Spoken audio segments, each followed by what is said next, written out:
মানে আমি সবসময় যেটা বলি স্টেপ 1 কনসেপ্ট বা থিওরি। এখন কোশ্চেন হতে পারে যে মেডিকেলে পড়বে, যে ডিউতে পড়বে, তার কনসেপ্ট বা থিওরি পড়ার দরকার কি? ওই কনসেপ্ট বা থিওরির ভিতর থেকে এমসিকিউ প্রচুর আসে। সো তুমি ফার্স্ট ইয়ার সেকেন্ড ইয়ারে যদি কেউ চিন্তা করে যে আরে ডেরিভেশন পড়ার দরকার নেই, ও তো আসে না, ও পরীক্ষায় আসে না, কিন্তু ওই ডেরিভেশনটা আমরা পারি না বলেই সৃজনশীল ধরতে পারি না। তো অনেকেই কমপ্লেইন করে যে ভাই আমি তো ম্যাথ পারি, সৃজনশীল করতে পারি না। কারণ হচ্ছে তুমি তো ওই যে সৃজনশীল সলভ করার জন্য যে থিওরি, সেই থিওরি তুমি পড়ো নাই, তুমি করতে পারো না। সুতরাং তুমি তখন থিওরির অ্যাপ্লিকেশনটা বুঝতেছ না ভাই আপু।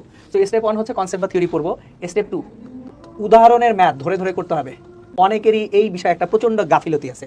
কিরকম গাফিলতি? আরে উদাহরণ তো এটা তো দিয়েই দিছে, এটা করবো কেন? আরে ভাইয়া আপু এটা দিয়ে দিছে কেন? যাতে প্রথমবার তুমি ম্যাথ করতে যাচ্ছ তুমি না আটকাও। এই জন্যই স্যাররা সলভগুলো দিচ্ছেন যে তুমি ফার্স্ট টাইম এই কনসেপ্টটা পড়লা, করে ম্যাথ করতে যদি তুমি যদি আটকায় যাও তোমার তো পরের স্পিডটা কমে গেল। সো তুমি যাতে না আটকাও এই জন্য ম্যাথগুলো সলভ করে দেওয়া। তার মানে কি এই উদাহরণের ম্যাথ ওটা তো সলভই করে দাও, ওটা আমি কেন করবো? সো স্টেপ 1 কনসেপ্ট বা থিওরি, স্টেপ 2 হচ্ছে উদাহরণের ম্যাথ।